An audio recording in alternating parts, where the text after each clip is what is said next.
Bueno, pues buenos días. Vamos a continuar con la revisión de las principales escuelas o enfoques teóricos que han definido el camino de las ciencias sociales. Y el tema que hoy vamos a ver, pues va a ser el funcionalismo, que va a ser una corriente sociológica y antropológica que van a ser en Inglaterra. Digamos que va a ir de manera paralela al positivismo. En algunas cosas se van a nutrir esta corriente, en otras las va a cuestionar. Em, Como principal impulsor va a ser Emil Durkheim, una persona clave en la sociología, y básicamente el funcionalismo pretende que los hechos sociales van a estar determinados por la cultura, dado que la cultura es lo que le va a dar el sentido a la realidad a las comunidades. Y a partir de ahí, no, nosotros, o bueno, los colectivos van a ir funcionando. De hecho, por eso se conoce así. ¿Vale? Pues esto que plantea que, bueno, el funcionalismo va a tener como principal característica poseer un especial atención a la experiencia y a la labor práctica, ¿sale? Ellos también van a ser muy atentos a las cuestiones de la experimentación, de involucrar aquí la estadística, de ver de qué manera cada fenómeno social va a responder. Y básicamente ellos van a pretender resolver problemas que vienen de cuatro clases, ¿sale? El primero de ellos es cómo las sociedades van a resolver y controlar las tensiones. Ustedes recordarán que vivir de forma colectiva no siempre es el paraíso en la tierra, se suscitan de manera natural conflictos, choques, tensiones. Entonces al funcionalismo le va a interesar, y bueno, ¿cómo estas se van a resolver? ¿De qué manera se va a controlar? Entonces la parte de la jurídica, de lo político, de la cultura como una fuente de la moral que va a regir y regular las acciones de los individuos, pues va a estar en el ojo del huracán. Les va a dar mucha importancia. También es relevante para ellos visualizar cómo las comunidades se van adaptando a su entorno y cómo es que se ponen de acuerdo para lograr un objetivo en común, así como el sistema que va a regular y a dar una lógica, un funcionamiento a las distintas clases sociales. O sea que aquí la cultura otra vez entra en choque, porque a través de esos paradigmas es como se legitiman las clases sociales y cómo el sistema va a ir funcionando.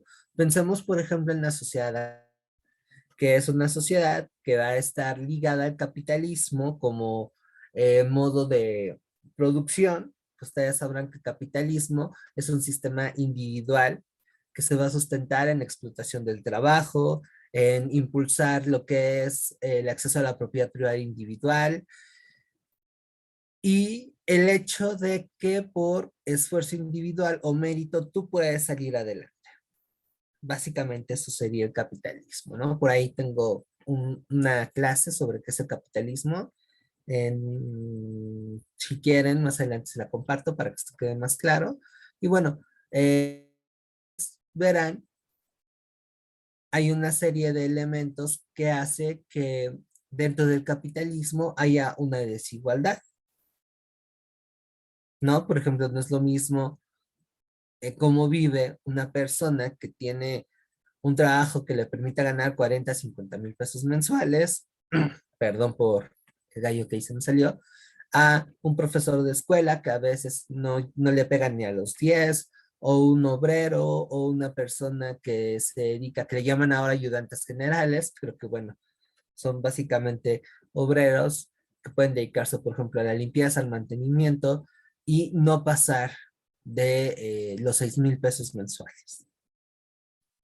En el capitalismo se ve esta desigualdad y la fundamentan a partir del capital cultural que tenemos, que de hecho esa es una de las razones por las cuales incluso podrían estar aquí.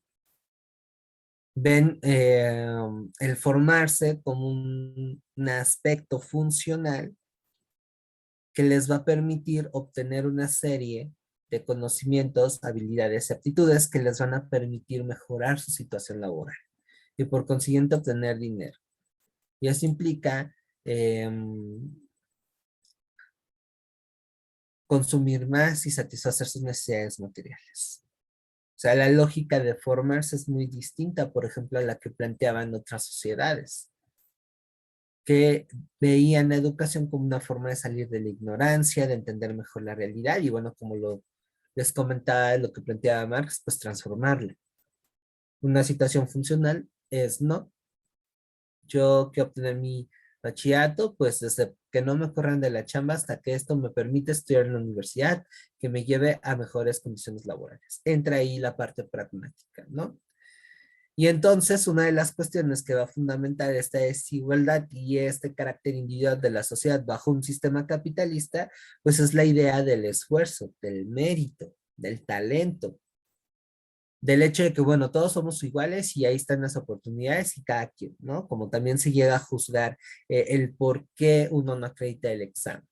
Sin embargo, si hacemos un análisis más amplio de la realidad, vemos que estamos atravesados por una serie de desigualdades naturales que no permiten que a pesar del esfuerzo uno pueda prevalecer y tener el mismo desarrollo que, por ejemplo, alguien que nace de una cuna de oro.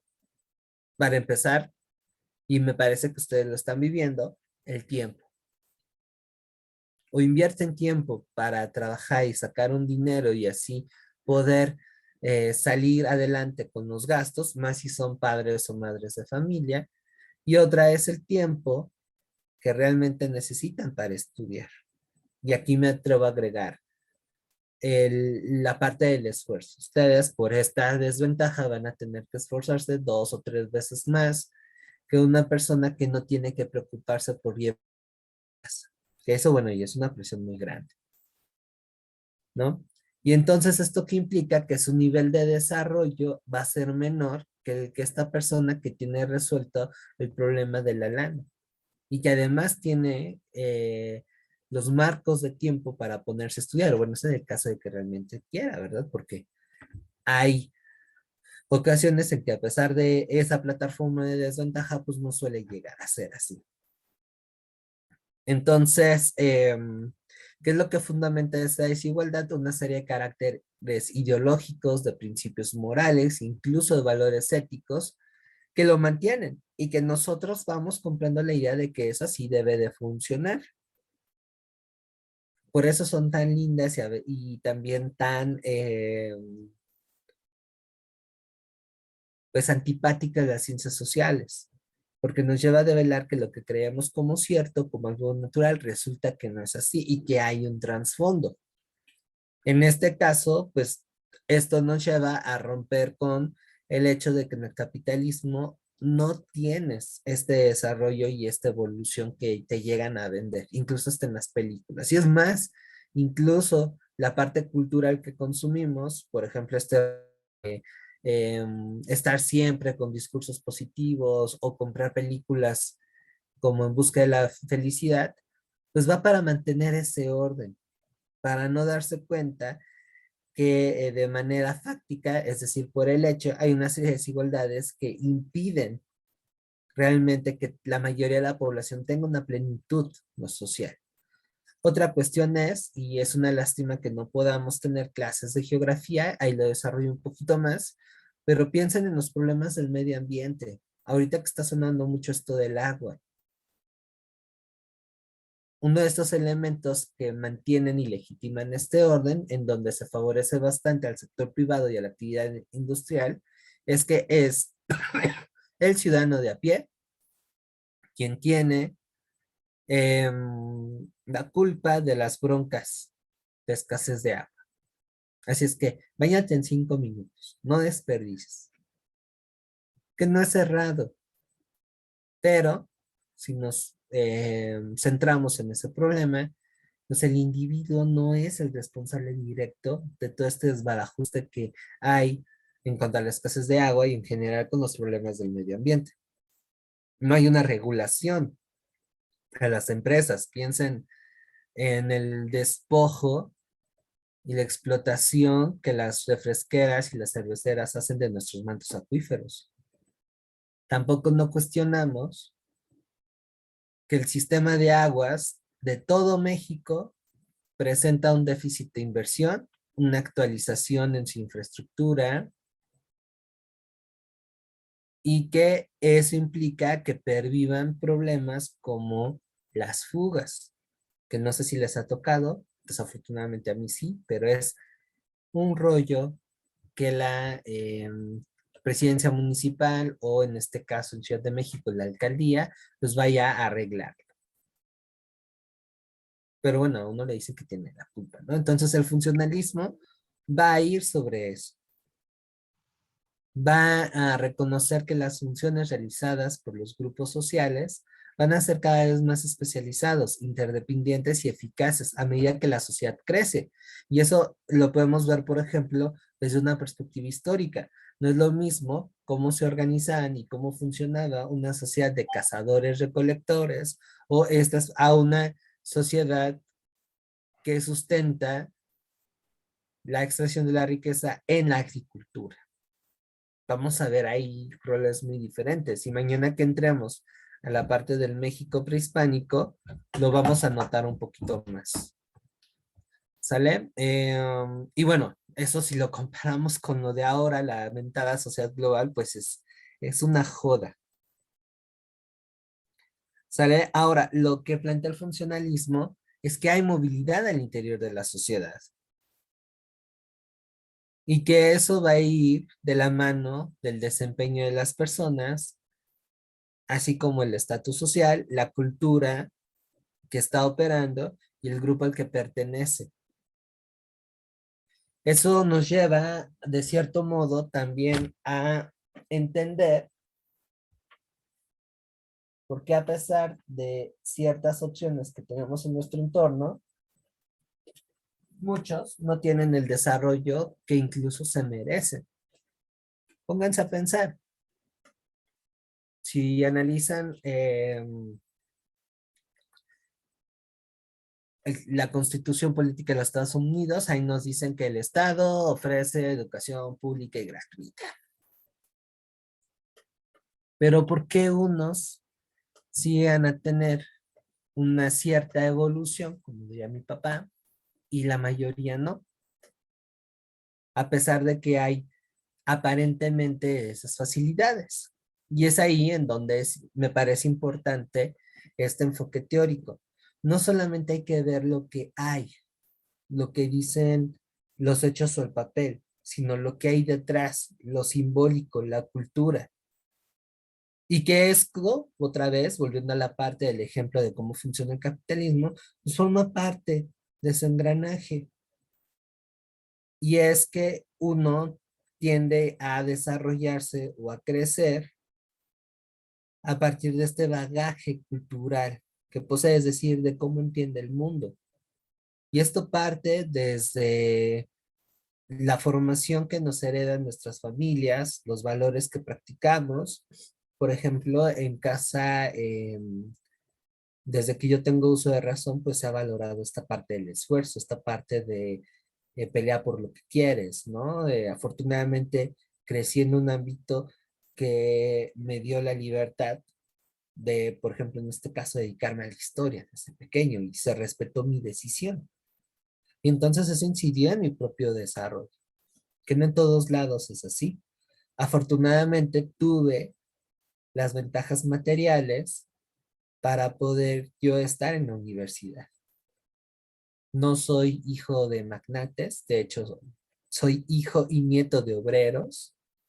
Mamá es enfermera, pero otra vez hubo un aspecto importante en la cultura familiar en donde me forjé, en donde la preparación académica es relevante. Entonces hicieron todo lo posible para que yo pudiera ir estudiando, aunque no siempre lo aprecié.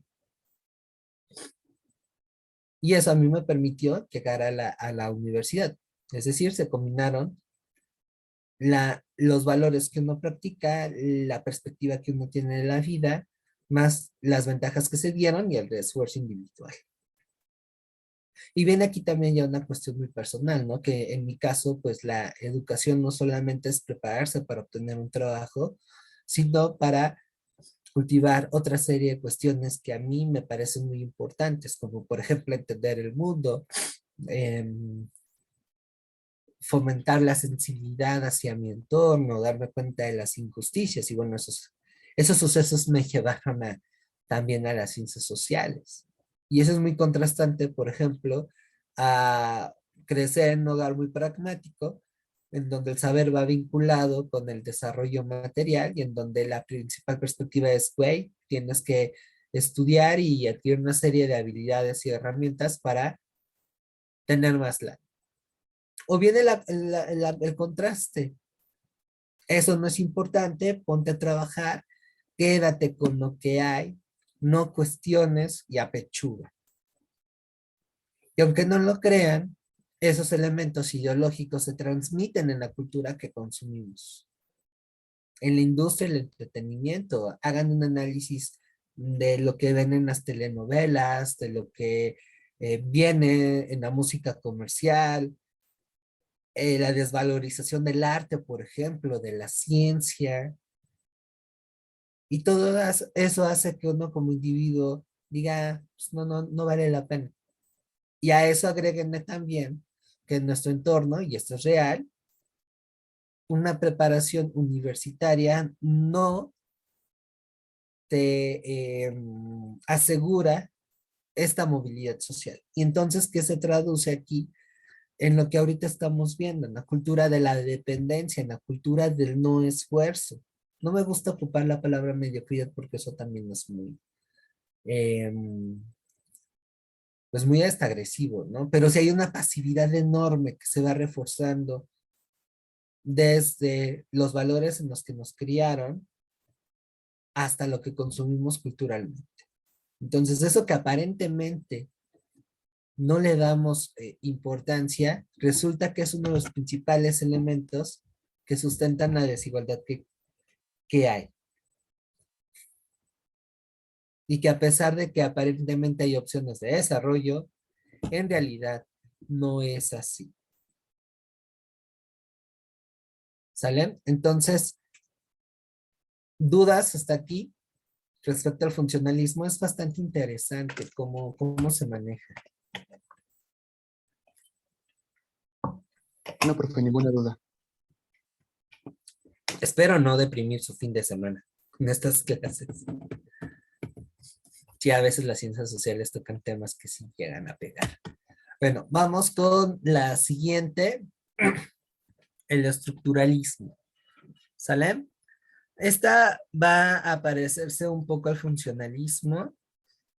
De hecho, de ambas hay una corriente que así se conoce en antropología y en sociología que se llama estructural funcionalismo, pero bueno, aquí siguiendo el programa no la abordamos, nos vamos a quedar, digamos, con los papás.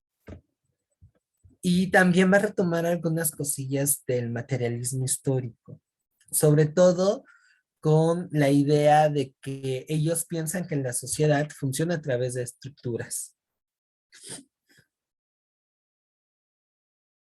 que básicamente son comportamientos, conductas o modos de ser de los integrantes de una sociedad. Ahora, ellos piensan que la función va a ser definida de las consecuencias objetivas de un patrón de acción por el sistema en el que ocurre. De ahí que ellos piensan que es mejor estudiar las relaciones que hay entre los individuos que componen un grupo que estudiarlos de manera singular o a través de clases sociales. ¿Vale? Para ir aterrizando un poco más esto, vamos a ver que ellos reconocen que el centro de todo es la estructura. ¿Sale? Es decir, cómo está organizada la sociedad. Lo que ellos plantean con esto es vincular de una manera muy cercana la teoría y la práctica, que aquí involucra el método, lo cual va a traer consigo que las ciencias sociales tengan un mayor empuje científico, un mayor rigor, que no sea como algo amateur. Algo que puede parecerse al funcionalismo es que ellos también van en la búsqueda de estas estructuras que se esconden y que fundamentan toda realidad. Es decir, lo que no se percibe de manera visible o superficial. Ellos asumen que, que el sistema está compuesto con estructuras. Básicamente van a vincular la parte biológica con la conductual, la sociedad y la cultura. Van a ir armonizadas, van a ir siempre de la mano. ¿Sale? Entonces, para esto van a ver que el estructuralismo plantea que la realidad tiene una naturaleza simbólica. Aquí otra vez entra en juego la cultura, los principios que sustentan y que dirigen las acciones de los individuos. Ellos asumen de manera general que todas las culturas y sociedades comparten la misma estructura. Que aquí yo ahí medio cuestiono el asunto. ¿Sale? Entonces, lo que plantean al final es que el pensamiento que nosotros tenemos individualmente va a ir de la mano y va a ir influido por las estructuras en las que estamos. Ellos van a ser antihumanistas y van a criticar el existencialismo. Ellos plantean que el ser humano no es el centro de todo, como en su momento lo sustentaba el positivismo, y que bueno, es algo que se heredó desde el siglo de las luces y del Renacimiento. Acuérdense de Leonardo da Vinci. Los estructuralistas no piensan eso. Piensan que el ser humano es una construcción histórica. Es más, la idea del ser humano ha cambiado a lo largo del tiempo. No es lo mismo eh, cómo se asumía el individuo desde la cultura grecolatina, por ejemplo, a la parte medieval, Renacimiento y la modernidad, ¿no? Y solo en una parte del mundo, porque si nos vamos a otras culturas, la idea del ser humano va a cambiar, aún estando compartiendo el mismo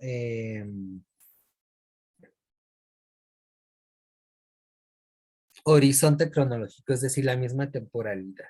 Un ejemplo de el estructuralismo lo vamos a ver con Max Weber, que fue un sociólogo alemán, en un libro que se llama El capitalismo y la ideología protestante, que a mí me parece que es una obra crucial para entender pues cómo se desarrolla el capitalismo como sistema y también cómo se estructura la sociedad que va acompañando o que va formando ese modelo, ¿no?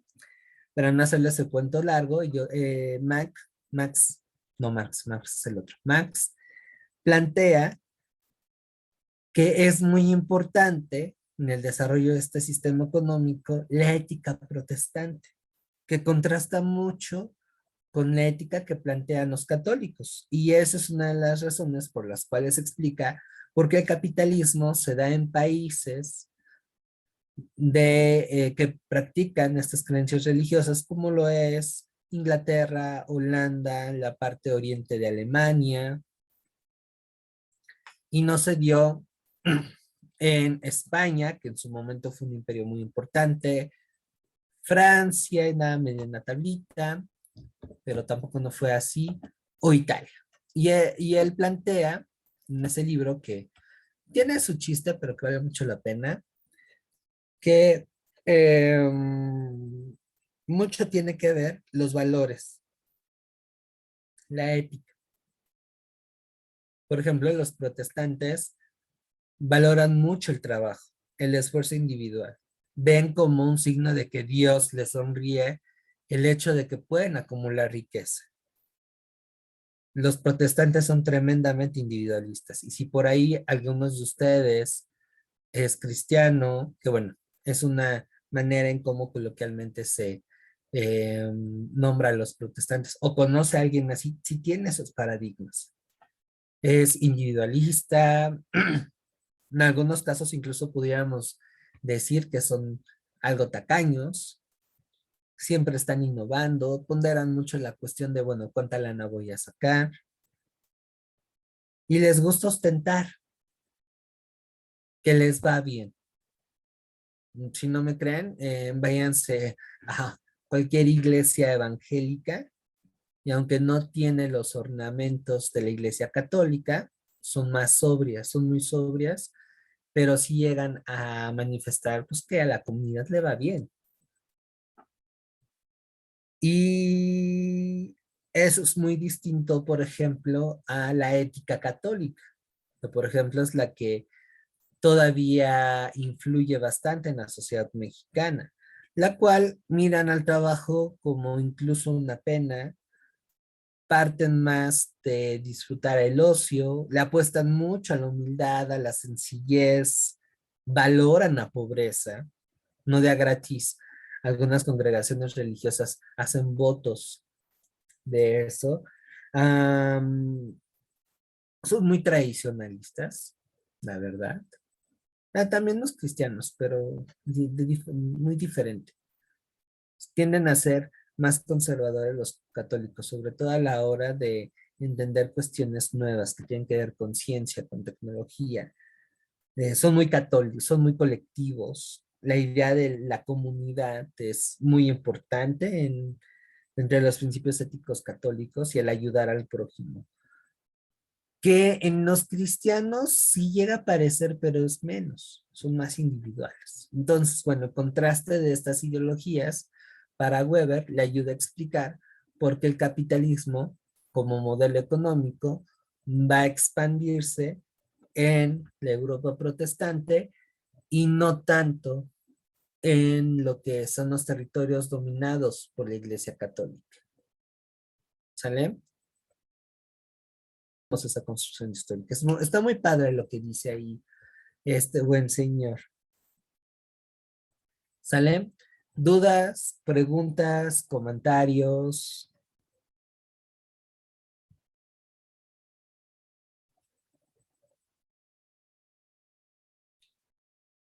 No, profe, ninguno. ¿No? ¿Cómo vamos? Chicas, Bien, sí, vamos bien. muy Nada más bien. ahora ya me surgió la duda de qué es el funcionalismo estructuralismo, Es pero una eso me quedaba simbiosis de duda. las dos. Es una corriente antropológica que va a resultar de la mezcolanza del estructuralismo y el funcionalismo, que como ustedes se habrán dado cuenta, tienen puntos un tanto parecidos, coinciden en varias cosas. Entonces, lo que hicieron ahí, gente como Bronislaw Malinowski, que es un antropólogo de principios del siglo XX, o Claude Lévi-Strauss, fue fusionar. Y eso lo pueden ver en un libro de Malinowski que está bien interesante porque ahí relata todas sus experiencias antropológicas. El güey se fue a hacer un estudio a las tribus indígenas de Polinesia, me parece, ya se fue Malinowski. Y entonces, aplicando ambas teorías, escribe un libro que tiene cosas bien interesantes. Escribe bastante bien el Malinowski. Y a los argonautas del Pacífico, donde, bueno, hace una explicación de cómo se conforman esas comunidades. Y ahí explica bastante bien y muestra bastante bien estos paradigmas del estructural funcionalismo. ¿Sale? Es como el hijita, podría decirse, de estas dos. Y ya es una corriente que está en el siglo XX. ¿Va? Estas todavía son del siglo XIX, de finales.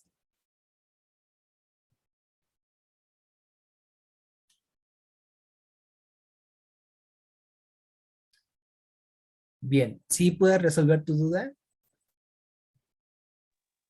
Sí, gracias.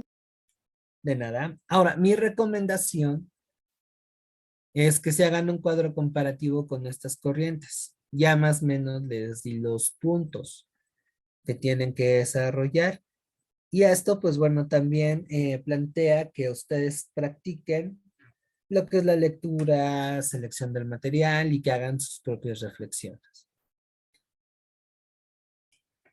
¿Vale? Entonces vamos con lo que sigue, que es la teoría crítica, que van a ser en Alemania en el primer tercio del siglo XX. El materialismo histórico, que es la postura filosófica de Karl Marx y Federico Engels, va a tener un camino muy interesante, pero también va a hacerse muy acartonado, muy cuadrado. Y eso sobre todo se ve en autores franceses como Louis Althusser. Entonces, en Alemania van a estar de acuerdo con lo que plantea Marx, pero van a decir, aguanten, vara, esto es como que está muy cuadrado, ¿no? Está llegando a los excesos. Entonces van a hacer un revisionismo, es decir, van a evaluar qué tanto está, qué tanto es funcional, qué tanto es veraz lo que plantea el materialismo histórico y lo van a mejorar. Esta teoría crítica va a tener como principales representantes a Max Horkheimer, Theodor Adorno, Walter Benjamin, Habermas, Marcuse, filósofos todos ellos marxistas, pero mucho más flexibles. A ellos también se les conoce como la Escuela de Frankfurt. Bueno, así fue porque pues, ahí se desarrollaron. Van a ser, digamos, un dique y una resistencia intelectual al totalitarismo alemán. De hecho, muchos de ellos van a tener que enfrentar las persecuciones del régimen nazi, varios van a tener que emigrar a otros lados, porque si no se los tronaban. Algunos incluso murieron por esas persecuciones. Walter Benjamin, por ejemplo, se suicidó en la frontera entre Francia y España porque ya le iban a dar cranky. Bueno, tiene una historia bastante dura, fascinante y dura. Y lo que ellos plantean, y eso es algo que me gustó mucho de la teoría crítica, es de que los estudios sociales no son neutros, no son distantes a una cuestión política, como incluso lo llega a plantear el positivismo. No, ni mayes. Los estudios sociales tienen una inclinación política y es necesario que sea así porque ellos comparten la idea de Marx de que el estudiar historia, economía, política, derecho, sociología, va con el énfasis de transformar la sociedad, es decir, de mejorar las condiciones de vida de nosotros, no nada más para pavonearnos intelectualmente que sacamos pinche mil estudios. Eso no les sirve. Eso es perpetuar el sistema. Necesitamos hacer un análisis crítico de la realidad, pero para transformarla. Obviamente esto tampoco no implica que esto esté sesgado por cuestiones subjetivas. Acuérdense que aún así las ciencias sociales pues tienen una serie de requisitos. Y hay algo muy importante que a mí me gustó mucho de esto, y es la perspectiva ética. ¿Sale? Debe de haber ahí una cuestión ética. Si yo voy a estudiar historia, por ejemplo, no nada más va a ser para acercarme a los grandes eventos de la humanidad, a las grandes figuras, sino entender la lógica de los cambios de las sociedades para poder rescatar del olvido a estos grupos que usualmente no se mencionan. Por ejemplo, pensemos en los campesinos, en las tribus indígenas, ¿vale? De tal manera que el conocimiento de pie a una realidad mucho más incluyente, con el cual yo me siento identificado. Y si yo me siento identificado, por supuesto que tengo mejores mecanismos y herramientas para transformar mi presente. Para eso sirve estudiar historia. Si nos vamos, por ejemplo, al estudio de fenómenos culturales, como por ejemplo la música, pues van no nada más para entender, ay, ¿por qué disfrutamos tanto de ese arte? No, ¿qué se esconde detrás? ¿Por qué ciertos géneros o determinados exponentes musicales van a ser impulsados por la industria? Se van a meter a rollos muy, muy intensos, pero muy padres. Pero todo esto con el objetivo de un beneficio a la sociedad, de que nosotros vivamos libres y que las condiciones sociales sean mucho más equitativas. ¿Sale? Por ahí les recomiendo, si quieren acercarse un poco a este paradigma, que se avienten el hombre unidimensional de Herbert Marcuse. Es un estudio filosófico sociológico que hace este cuate acerca de la sociedad de posterior a la Segunda Guerra Mundial. Porque él se pregunta, bueno, ¿por qué ya no hay estos aires de revolución? ¿Por qué los obreros se conforman con lo que les da la sociedad de bienestar? ¿Por qué no van más allá? ¿Por qué aceptan la sumisión y al contrario, hasta la defienden?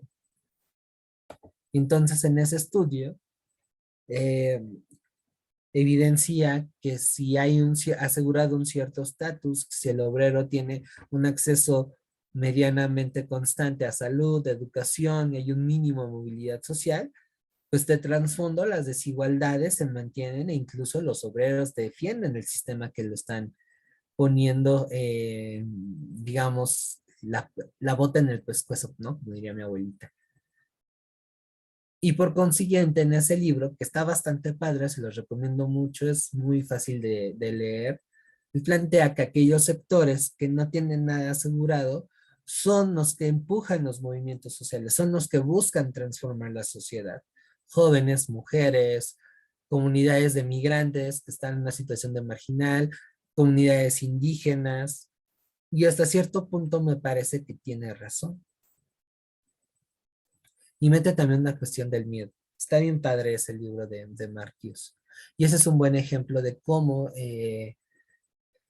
trabaja la teoría crítica. ¿Sale? Entonces, bueno, para ir amarrando, vamos a ir viendo, pues, que hay que considerar críticamente, es decir, poner bajo la tela de duda, del escepticismo, los efectos sociales de la sociedad del capitalismo. Es decir, no comprarnos esta idea de, ay, con un papelito ya tienes trabajo, ¿no? O si eres bueno para los negocios, emprende y ya la hiciste. O esto que está muy en boga, ¿no? Los problemas son tuyos, son internos. La teoría de crítica dice, güey. Todo eso tiene una finalidad específica. No te la compres. Ponte a pensar por qué los problemas se internalizan tanto. ¿Qué es lo que se pretende? Bueno, y ahí van a descubrir una serie de cosas tremendas. ¿Vale? Una cuestión que también es muy importante es que desenmascara la hipocresía que tenían los investigadores. Dicen, no, quien se dedica a las ciencias sociales debe tener una postura crítica.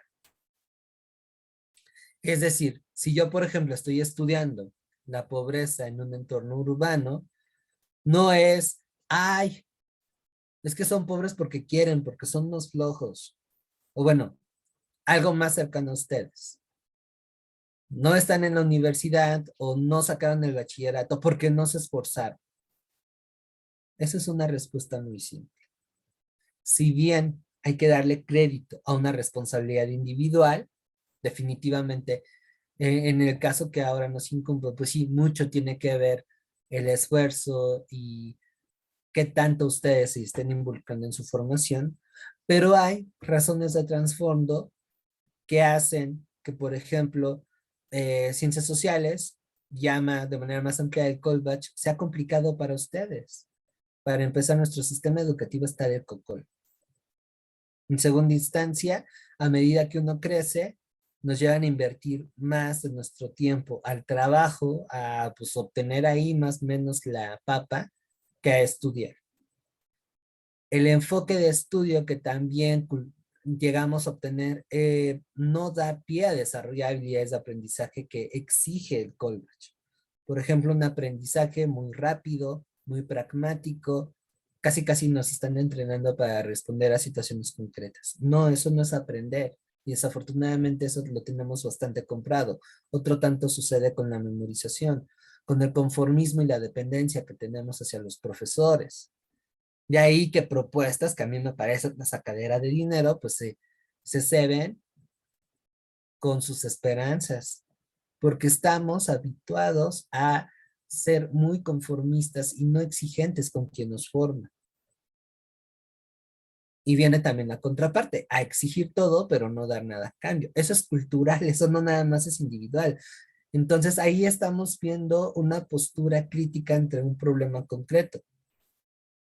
Y eso es lo que pretende la teoría crítica. No llegar a respuestas simples y bastante vanas, por cierto.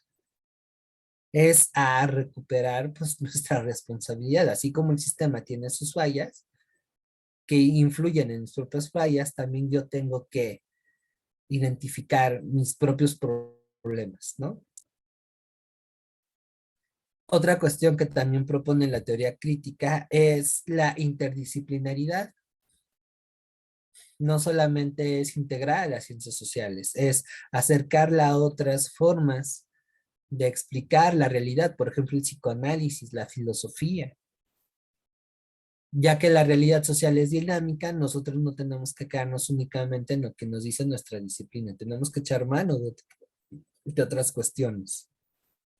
Por ahí hay otro libro de Marcuse que se llama Eros y Civilización, en donde él explica por qué en la sociedad capitalista se plantea esta dicotomía entre el consumo, que es un hedonismo bastante superficial, pero al mismo tiempo te reprime cuestiones mucho más profundas o las banaliza. Pensemos, por ejemplo, en el placer sexual, que es algo tan complejo, tan maravilloso y tan profundo que la industria, el consumismo lo reduce a algo pues bastante banal, muy chistoso, pero al mismo tiempo también te meten la censura y la sobriedad. Entonces, todas estas cuestiones muy contradictorias, él las llega a exponer en ese libro que se llama Eros y Civilización, que por cierto, en mi caso tengo una historia personal muy interesante con esa obra, porque yo lo vi en un coche que vendía libros viejitos y que mamá me lo compró por 10 pesos. Y yo vi en Sansón, quise leerlo sin tener también las herramientas y los conocimientos adecuados y no lo entendí. Y ahí lo tuve hasta que en historia justo llevé esta materia, Escuela de Frankfurt. No poco que sabía de Freud, de psicoanálisis, pude entenderle mejor ese texto. Y ese es un ejemplo de cómo barajean esos paradigmas, esas propuestas. Y eso es algo que rescata mucho esto. El enfoque interdisciplinario, por ejemplo, Benjamin, que es otro exponente de la teoría crítica de la Escuela de Frankfurt, ocupa mucho cuestiones del arte y de la estética para analizar problemas sociales. Está muy interesante ahí lo que... Y así les puedo decir de cada uno, ¿vale? Todo esto con la idea de fortalecer el carácter científico y crítico de las ciencias sociales, ¿sale? Entonces, bueno, estas son las tendencias que habían quedado pendientes. Nos vamos a tener una pequeña retroalimentación de su parte. Cuéntenme qué les pareció, cuál les llamó más la atención, si ya le agarraron un poco más la onda a esto o le sigue siendo complicado. Ahora sí que externen ahí sus impresiones. Soy todo oídos. Yo a mí, profe, aún me sigue teniendo la duda, ahorita que acabamos el tema, de lo que es el estructuralismo y a ver, aquí lo tenía, ay, la otra. Bueno, que tenían la base, como su principal base es la estructura social. O- Básicamente es la sociedad que se divide entre clase alta, media y baja, o ahí en ese tiempo lo manejaban de otra, ¿qué se llama? Otra sociedad, o sea, por ejemplo, otra forma de verlo. más bien son otra forma de verlo. Fíjate que cómo entendemos cotidianamente la organización social viene más de un enfoque es que ni siquiera es estructuralista, es muy cercano al positivismo, porque tampoco llega a eso, fíjate. Pero es bastante simple, porque si nos vamos, por ejemplo, al estructuralismo, ya que retomas ese punto, él dice, no, espérate, hay que ver ahí pues las relaciones entre los individuos, el cómo se van conjuntando los distintos sistemas, que ese digamos es un tip para que entiendas el estructuralismo, cómo se van a ir integrando esos sistemas y esos van definiendo el rol del individuo. ¿Sale? Porque, por ejemplo, si nos vamos a esa manera de entender la sociedad de clase baja, media, alta, pues no nos lleva a ver que un director de una compañía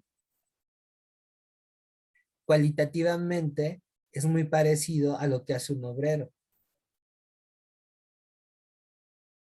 Aunque estén en diferentes esferas sociales, aparentemente tienen mucho en común.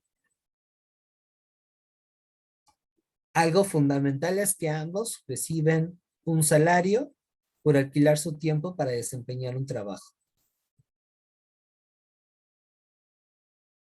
¿Qué es lo que lo va a diferenciar y lo que los hace estar en diferentes rubros? Las relaciones, el poder de consumo, las ventajas. Evidentemente una persona que se dedica, por ejemplo, a la limpieza o que es mesero, no tiene las mismas posibilidades ni los mismos roles que un director de una compañía, que un gerente. Pero en términos esenciales son parecidos. Y es más, me atrevo a decir que cada cual tiene sus propias broncas. Se los digo porque conozco de primera mano gente que es directora de empresas y aunque sí pueden tener un salario que yo en mi vida he tenido y no creo tener vivir, por ejemplo, 70, 80 mil pesos, pues su nivel y su calidad de vida también no es tan buena como digamos, porque sí, tienen su casa, se van de vacaciones, pueden alquilar 20,000 servicios streams, sus hijos estar en escolares, pero por ejemplo, la parte del tiempo de convivencia con la familia es mínimo. El hecho de estar en un trabajo que implique pues bastantes responsabilidades, no nada sencillo ser director de una compañía, por ejemplo, gerente de un departamento, pues implica mucha presión y mucho estrés. Y eso hace que una parte de lo que ellos ganen, pues la tengan que invertir si es que tienen esa situación y esa perspectiva en un psicólogo, en un médico, y bueno, se vienen enfermedades crónicas. Que eso es algo que, por ejemplo, comparten con la gente que se dedica a la limpieza, con la gente que se dedica a ser obrero, con el administrativo de nivel bajo, medio. Que ellos también tienen sus presiones por la precariedad laboral, por la rutina de trabajo y algo muy importante, porque su sueldo no les alcanza. Entonces el estructuralismo, a partir de esos vínculos, lleva a visualizar que tienen en común, pero también en que se diferencian. Y si vamos, por ejemplo, en la confrontación de ideas y de cultura, pues también ahí hay una cuestión muy distinta. Pero eso no lo retoma el hecho de dividir a la sociedad en clase alta, media y baja. Ahora, ¿cuáles son esos criterios, no? Entonces, digamos que el estructuralismo ahí agarra cuestiones más integrales para ir definiendo.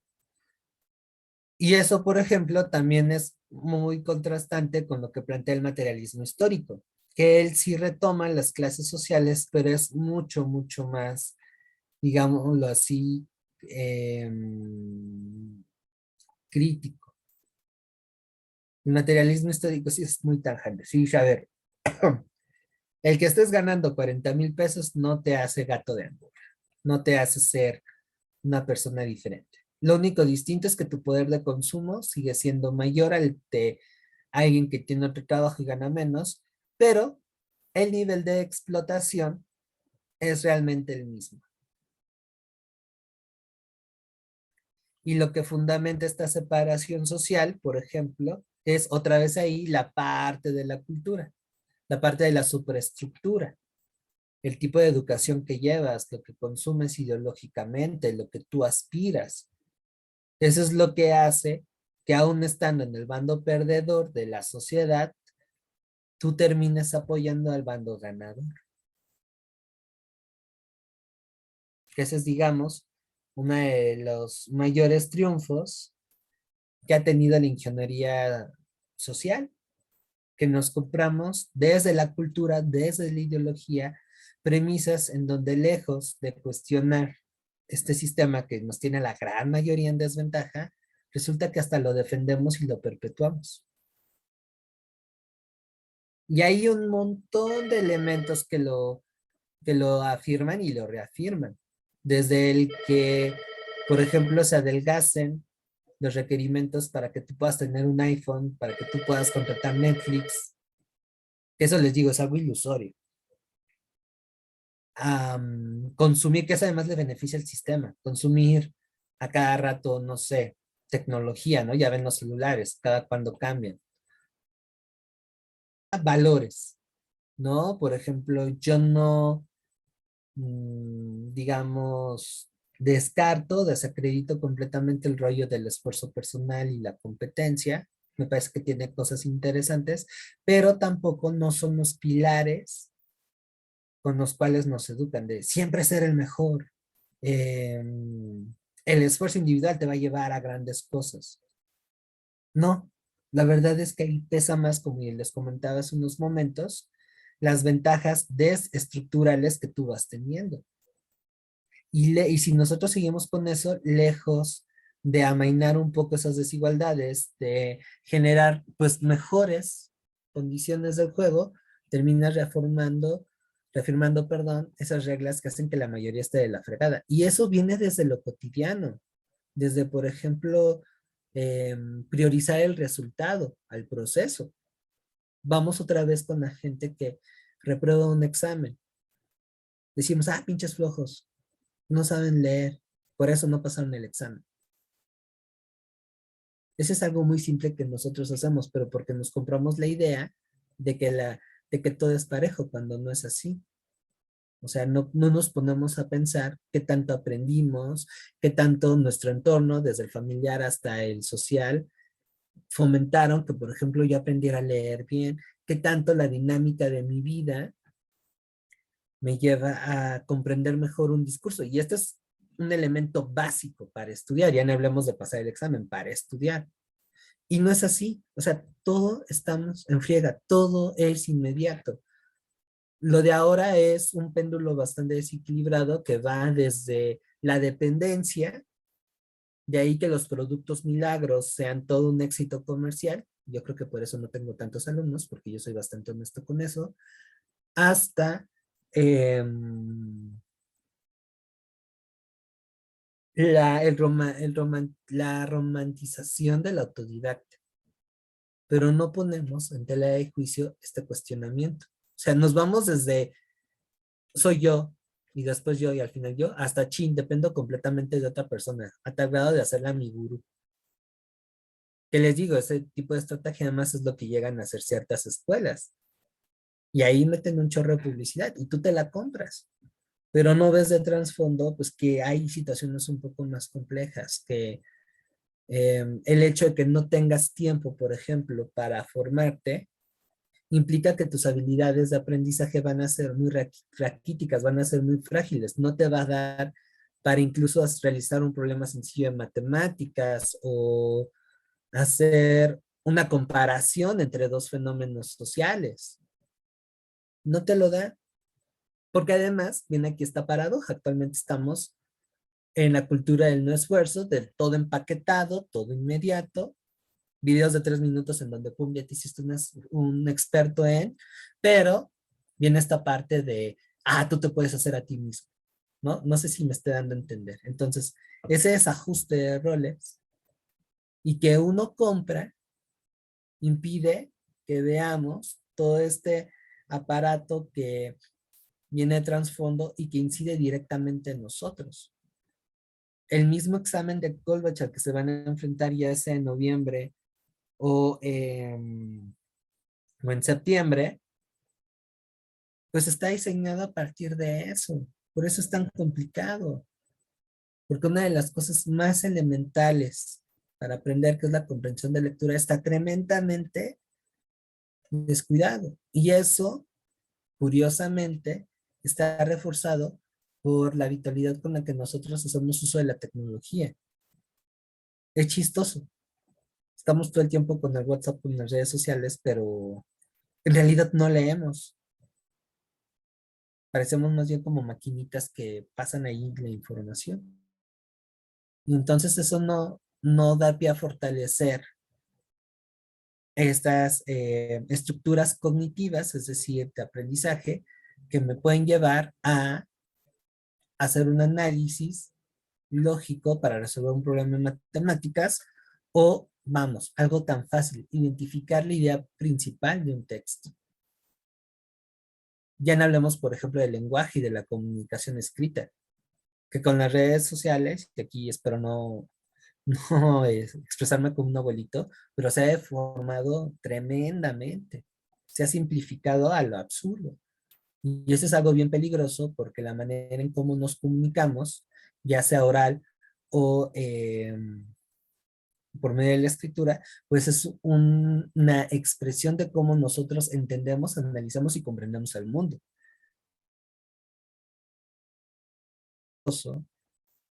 Que todo lo reduzcamos a mensajes demasiado simbolizados, con stickers, con, no sé si llamarla el POV, por ejemplo.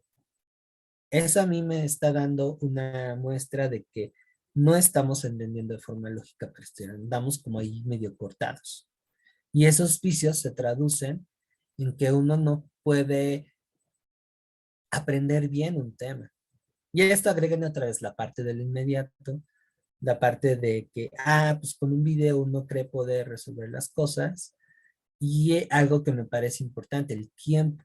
No nos damos ese chance de aprender, de incluso regarla. Todo lo queremos, pero súper en friega. Y que eso, por ejemplo, también se explota comercialmente. Resultado, sufren, sufren con este tipo de pruebas. No quedan en las universidades. Y en el supuesto de que existe el milagro de que hayan podido, a pesar de todos estos errores, sufren, no tienen idea cuando llegan a un nivel universitario. Y desafortunadamente también ahí se está haciendo ajustes para que pues vivan esa ilusión. Por eso estoy en contra también de las instituciones educativas privadas y más de las patito, porque ellos se ceban de esas dificultades y nada más les dan la ilusión de que se están formando, pero en realidad no es así. ¿Sale? Entonces, bueno, son problemas bastante gruesos. ¿Tienen alguna otra duda? ¿Pude responderte con asertividad, José? Sí, estuvo bien, profe. Alicia, Ara, Sí, todo bien. bien, Sí, San. muchas gracias. Perfecto. Sandra,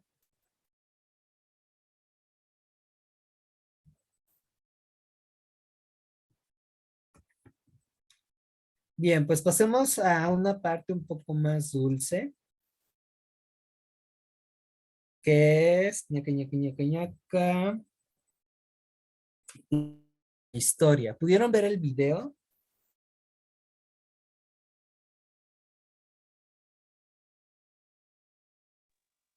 Sí, pero ya no me acuerdo muy bien, pero sí leí de qué es historia y historiografía. Ok, ok, ok. Muy bien. ¿Las demás cómo les fue? Aquí vamos a entrar a terrenos un poco más conocidos.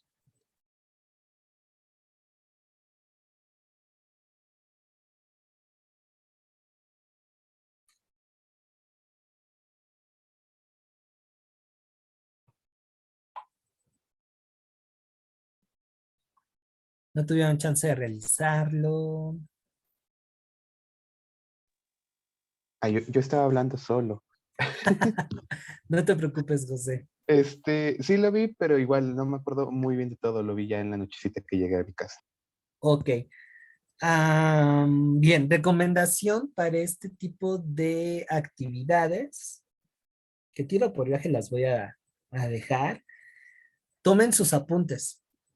No le confíen toda la memoria, porque entre nuestros compromisos, el entorno en donde atendemos el video, revisamos el material y el tiempo, se nos pueden ir las cabras al monte y en realidad no aprovecharíamos lo que nos puede ofrecer ese recurso. Entonces yo les recomiendo que prioricen, en este caso al ver un video, estar en un entorno que no les permita distraerse. Porque incluso si lo ven en el transporte público, les queda una idea, pero no lo que debería. Entonces dense un chancecito y tomen apuntes.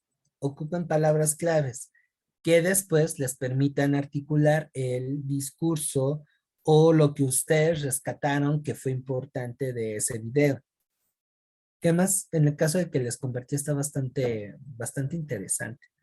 Si es que ahí tienen un tip que pueden aplicar para miniaturas incluso. Y que bien se puede también utilizar para cuando vean un podcast, por ejemplo. Bueno, pues antes de pasar a lo que es el México prehispánico, que sería el tema que involucraría si checaran un poco el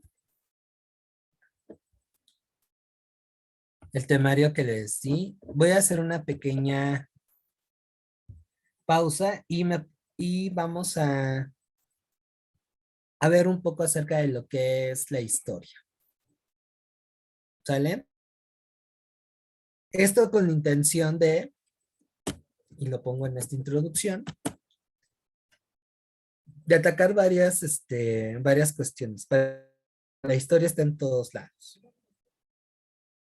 Es como esta suegra metiche que anda en todos lados, como Facebook, nada más que más amigable. Desafortunadamente, y ahí hay mi preocupación por desarrollar este punto, es que tenemos un mal acercamiento a esta disciplina. La verdad es que la reducen al absurdo o a un mal libreto o guión que escribió Hollywood. Y es muy vago, que eso es algo que tampoco no cuidan otros centros de formación.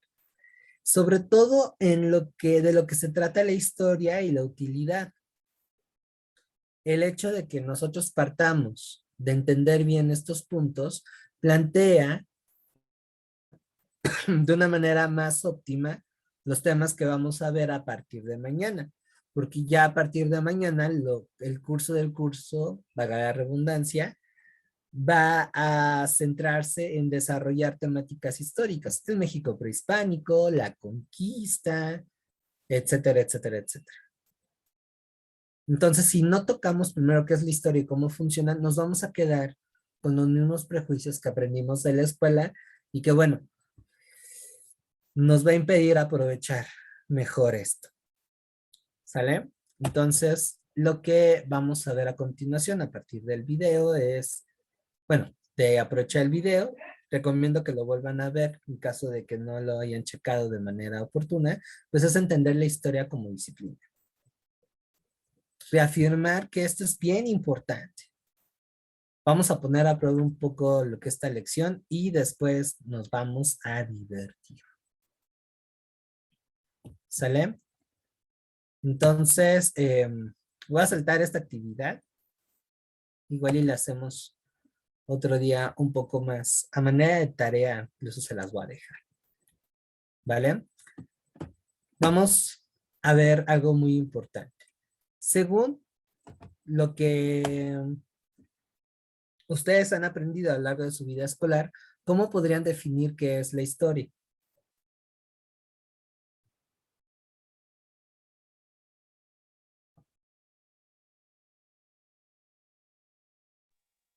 Ahora Pues sí sería, todos los atrapó. A ver, si quieren, Porque, a levanten la ver, manita para que no. Va, Sara. pues en la escuela es más como aprender de fechas, ¿no? Y todos los sucesos como que construyeron las personas, en su mayoría hombres, ¿no? No, tocaste también un tema muy importante, la cuestión de género. Bien. Fechas. José, Más que nada son hechos que han quedado marcados en la sociedad. hechos marcados en la sociedad. Ok, muy bien. Muy bien, va bien. Alicia, ¿tienes alguna definición de lo que es la historia? Bueno, pues son hechos que nos marca la historia de la sociedad para no volver a repetirlas. Ok, ok. Muy bien. Sandra, ¿estás en condiciones de responder?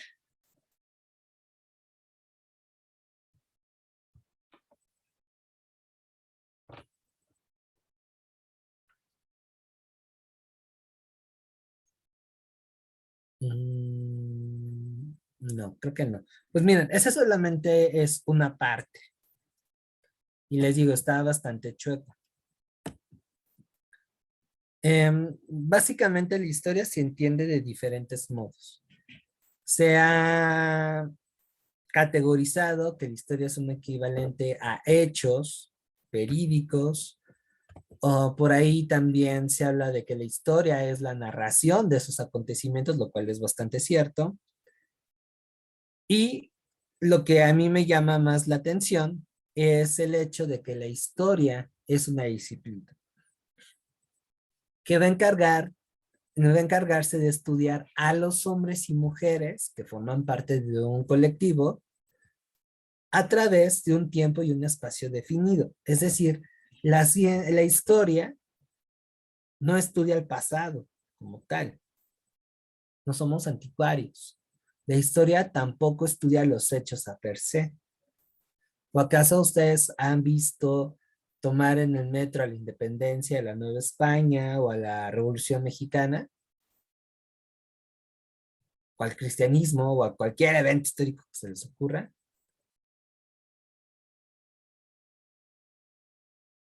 Pueden decirme que sí o pueden decirme que no.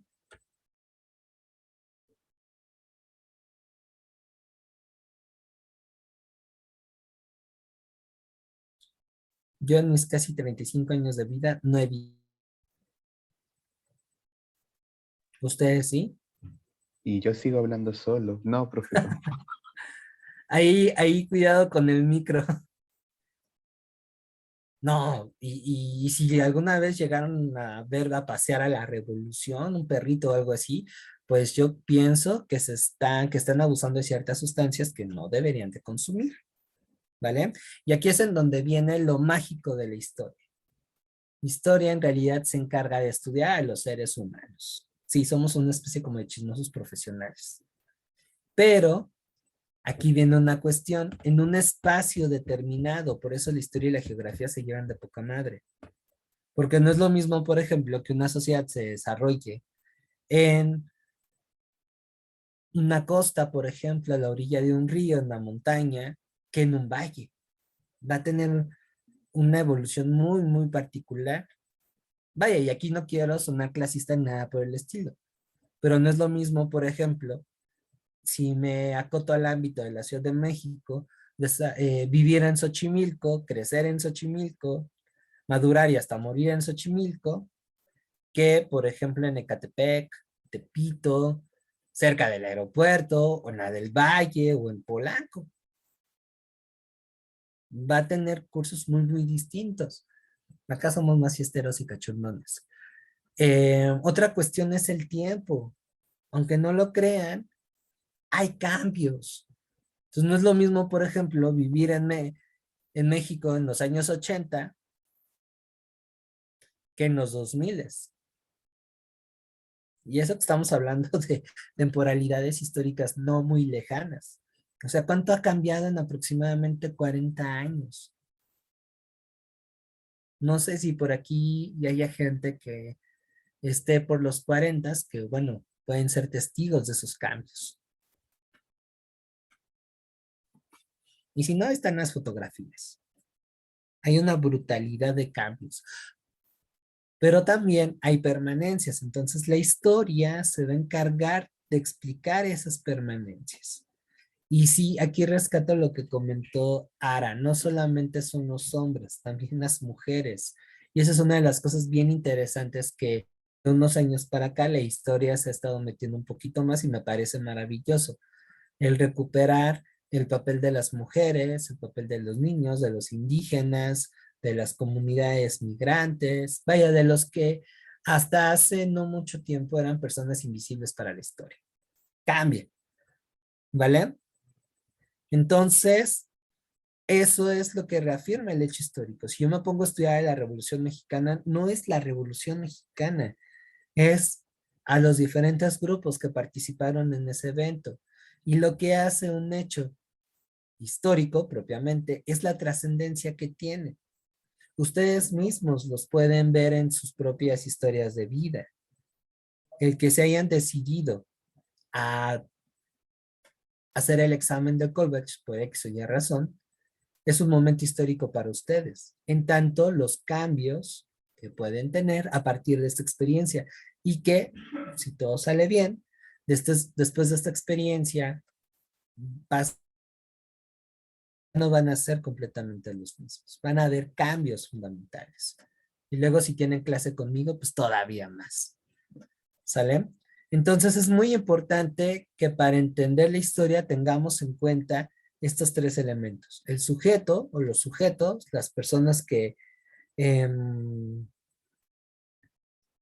participan en estos eventos, el tiempo, el aprenderse fechas, que eso no es todo en historia, es para ir teniendo una especie de orientación para ubicar. Digamos que el tiempo es una coordenada en historia y el espacio, ¿sale?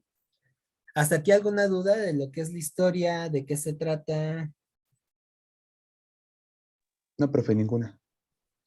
Bien, ¿los demás?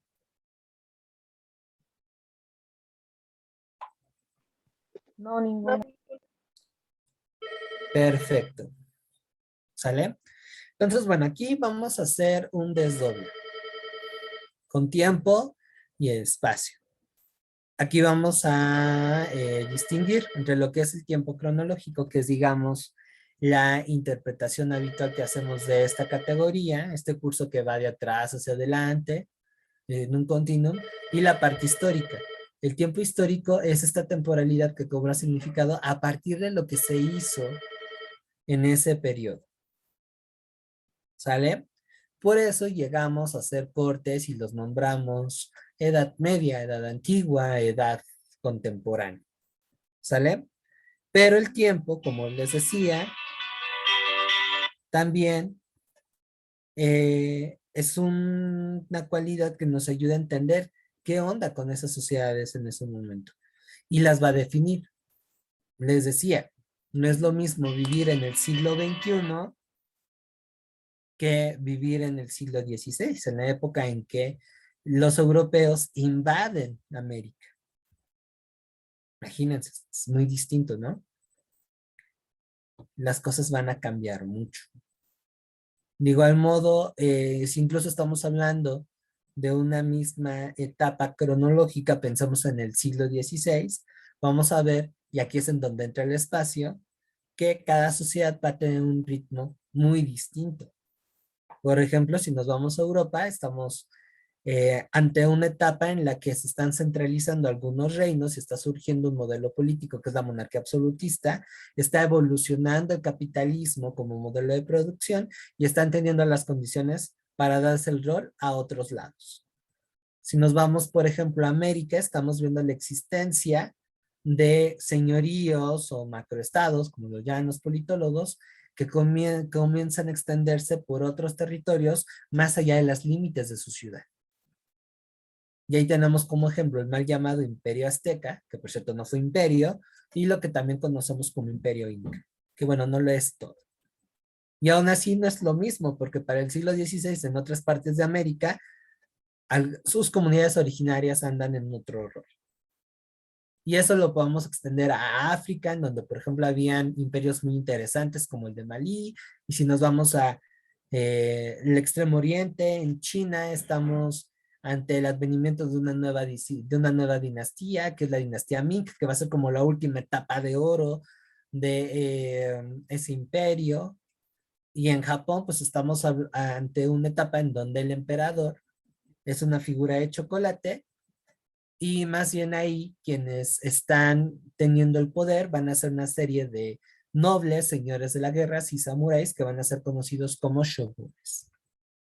¿Vale? Entonces, todo eso pasó en distintos lados en un solo momento cronológico, el siglo XVI. Entonces, dependiendo de la comunidad y lugar en donde estés, es la temporalidad histórica que estamos estudiando. Y todo este merequetengue sirve para entender mejor qué pasó.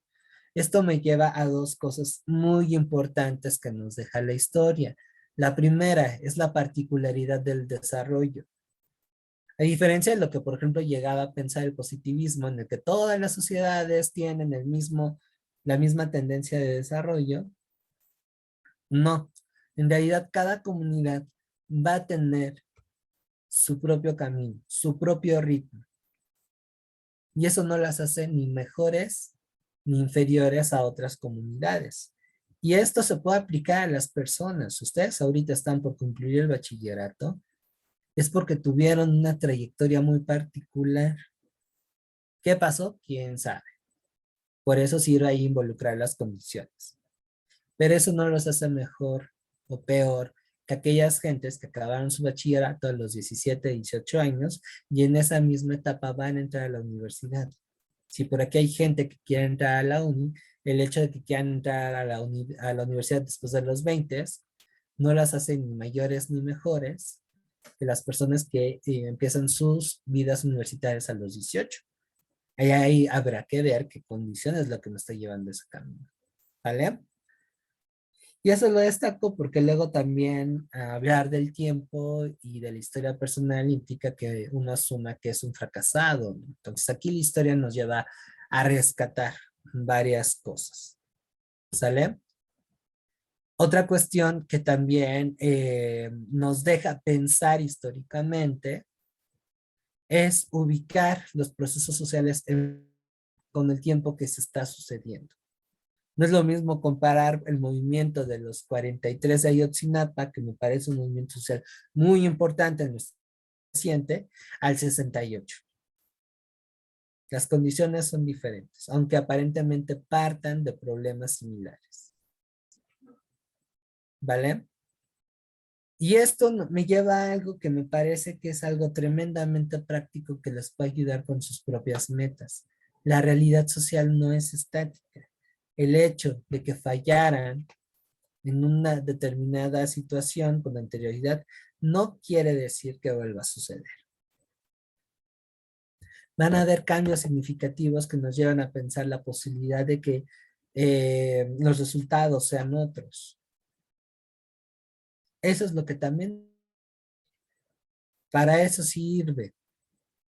Evidentemente esto nos lleva a un análisis de pues, cómo sucedieron las cosas, por qué sucedieron.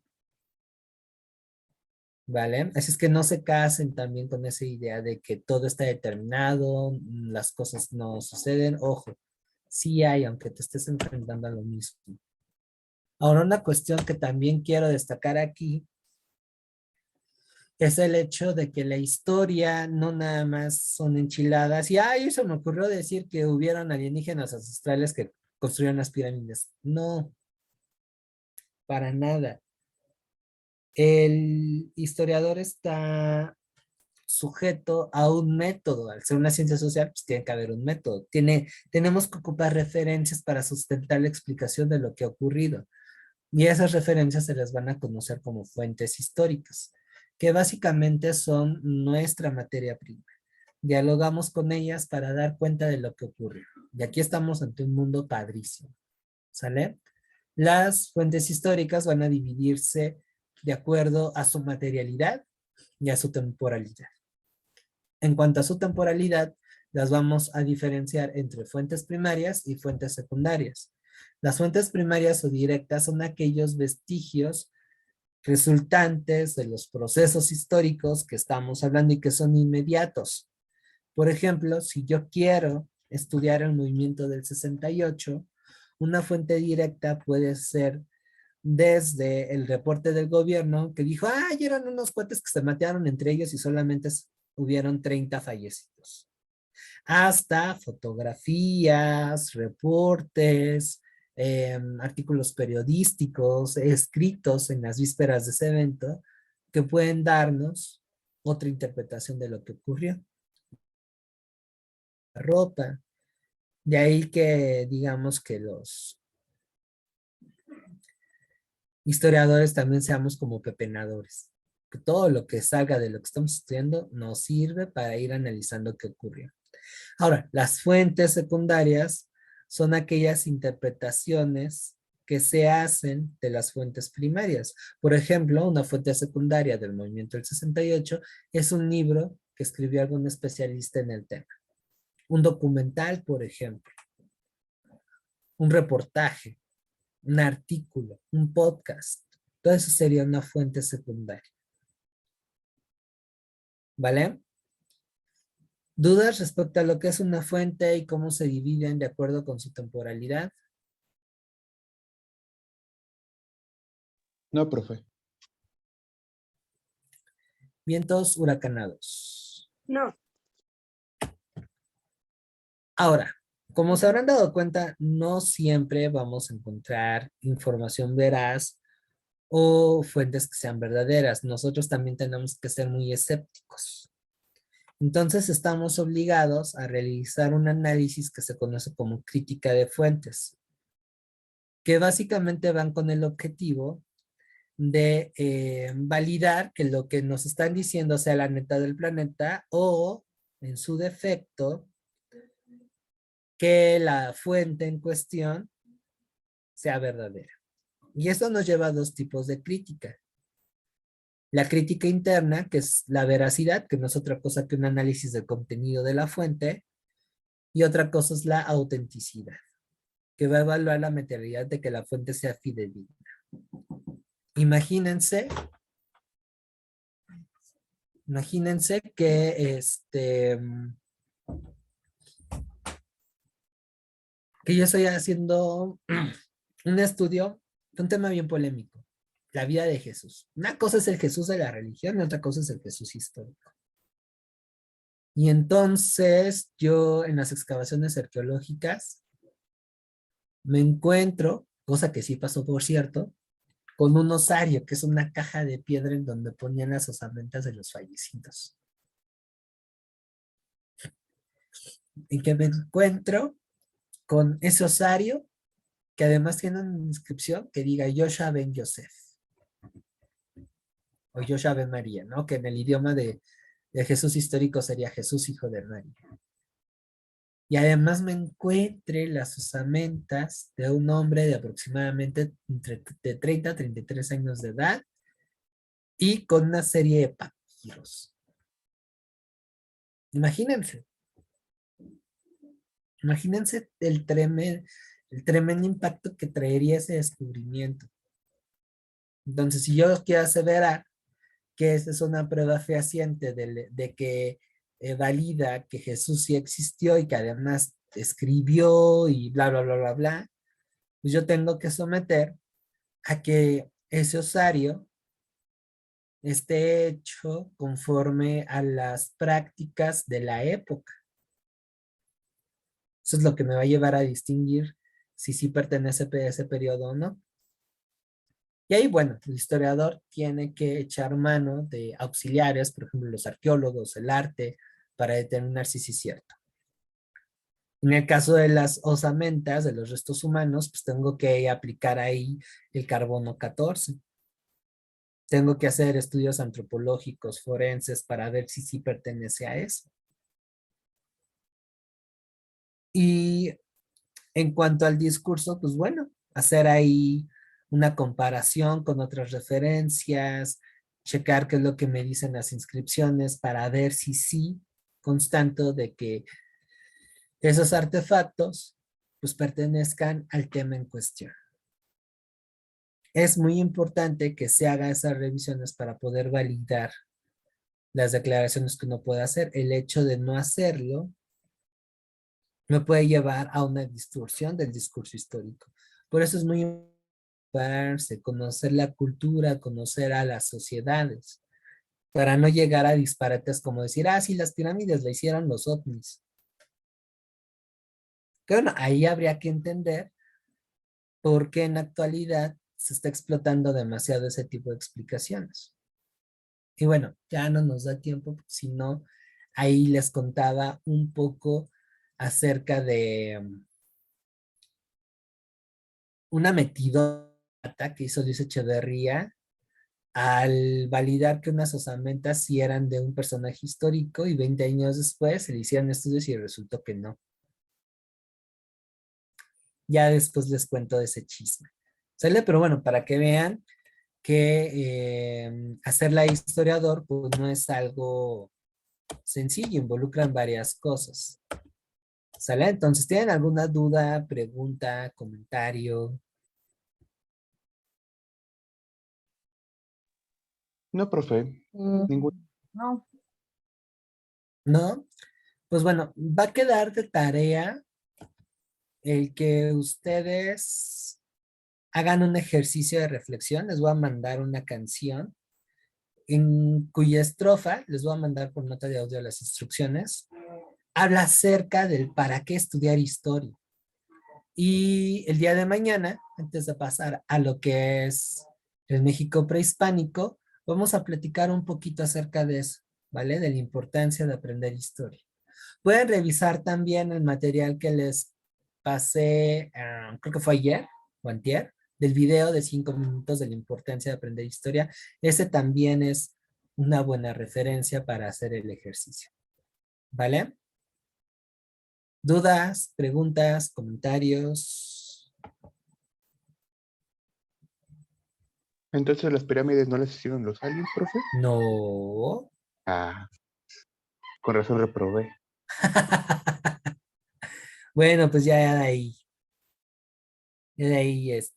rompimos un mito más. Este tema me gusta porque acabamos con varios mitos. ¿Sale? Entonces, les paso las instrucciones por WhatsApp. Les paso la canción que deben de analizar. Es una belleza de rola. De hecho, son dos. Y bueno, esto también con la idea de que ustedes practiquen la comprensión del discurso, el razonamiento y saquen sus propias reflexiones. ¿Ok? Vamos a ir Sí, haciendo ese tipo de ejercicios. Vientos, pues si no hay nada más que abordar, les agradezco mucho su asistencia. Esperen el video de la clase, que creo que lo voy a tener hoy en la noche.